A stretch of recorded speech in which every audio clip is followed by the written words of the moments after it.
Hi and welcome to Aquatic Mike. Today I'm bringing you a video of Aspidoras raimundi. We'll be looking at some fry development. Up here first we've got the fry at 14 days old. They're currently in a roundabout 15-liter tank. Throughout the video we'll see footage from two different batches of fry. They're in here with a cleanup crew of ram's horn snails, and the tank is being filtered by a double sponge filter. They were fed commercial food near enough from the get-go, so these had no microworm as I normally give some of them. I did not take measurements of the fry at this age, and I must have forgotten filming them at 7 days old. Hence we're starting off at 14 days old instead. I could have taken footage on the next batch, but oh well.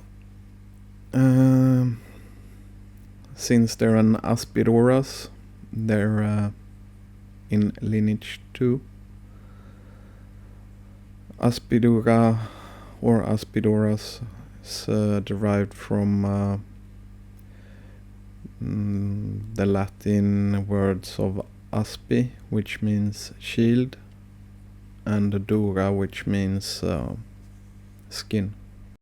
They're one of the more active species that I've held or had. I'm currently holding them as well, but they're more active than the other two that I've got, which is Poecilus and Fuscogotatus. Here we've got the fry at 1 month old, and now we're looking at footage from another tank and another batch of fry. I did not measure the fish at this stage or age either. They're like previously in here with some ram's horn snail acting as a cleanup crew and filtered by a double sponge filter. But as you can see, in comparison to the snails, they've grown a bit, or they're a bit older, a bit longer, a bit more of their patterning along their lateral line starting to evolve.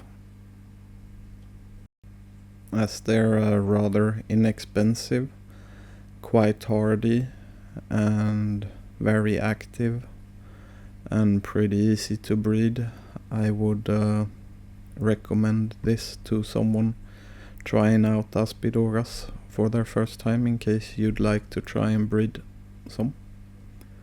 Now, the Aspidoras that I've had haven't been hard to breed, any of them, but I guess this species is the one that I started with, and the one that breed most regularly at my place. Fuscogotatus breeds quite often as well. Not as often with Poecilus, although quite a bit. I guess it could come down to what you feed them, but these are or a lot more active as well. There's a couple of fries that haven't grown as fast as the others in the tank. And this footage is from 2023, I think. I first bred them in 2021. The other footage was from I think 2022 or something. And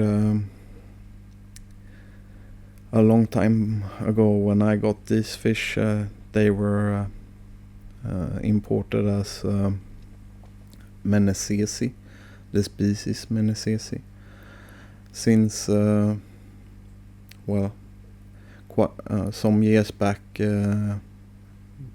it's been known or decided, or people have done research, and Stephen Grant has come to the conclusion, or him and people with him, that menezesi, spilotus CW119 and C125 are all the same species, and they're now all called raimundi. Here we've got the fry at 2 months old. They're starting to resemble their parents quite a bit now. No measurements were taken at this stage either, since it's, well, the first time that I bred them was quite a long time ago now. Most of the Aspidoras can be tricky to identify unless you've got more than one species available to you, and it may be slightly easier, or at least it feels like that to me, if they're adult as well. Like since their coloration or patterning is changing as they grow to adult size. I dropped in some food here to show you. It don't last very long. Very active and very eager to feed. They're in the tank where I filmed the fry when they were 14 days now again. They put down rather medium-sized eggs, or about 1.5 millimeters. I guess it could come down a little bit to how old and large the female is, I guess.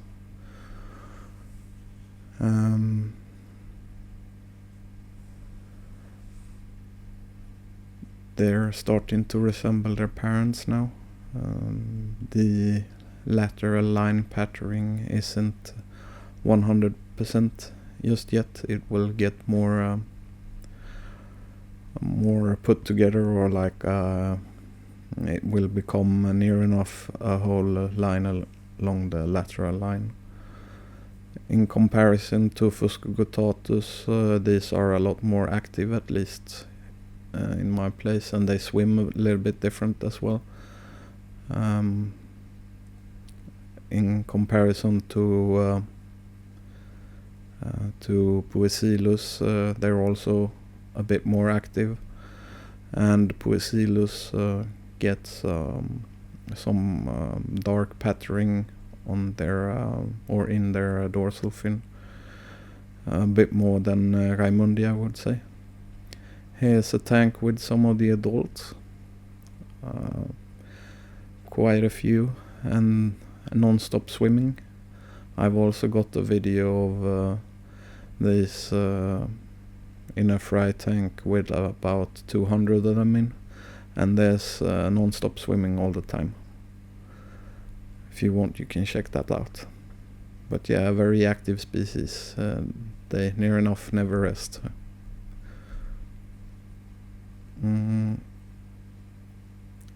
I'd put this fish in here temporarily to take some more eggs of them. So sometimes I keep them in another tank. And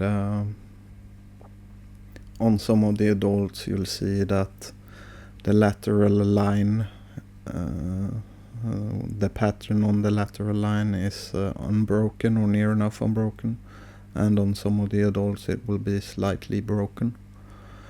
But as you saw previously on smaller fish or juveniles, they can be a lot more broken with the line on the lateral line. I missed a few eggs in here as well, so there's some semi-adults in here along with the actual adults that I had to take out later. Quite simple setup with a sponge filter in the back and a piece of mangrove root and some java fern or microzorum. The eggs are placed in small clusters most of the time, and they often place their eggs where there's the flow is the highest in the tank. And if you've got uplift tubes on sponge filters, it could be a good idea to cover them up with some netting or something, because the fish will swim down the uplift tube, and if it's not wide enough, they may get stuck between the hose and the plastic. And if you run Hamburg Matten filters, they may swim up in the actual pipe or tube, pipe going through the filter and end up on the other side, and they'll try and put their eggs in the outlet, like actually inside the pipe. Right, that's all that I had for this species, so thank you all for watching. Please like, subscribe, share and comment, and I'll catch you in the next one. Take care. Bye.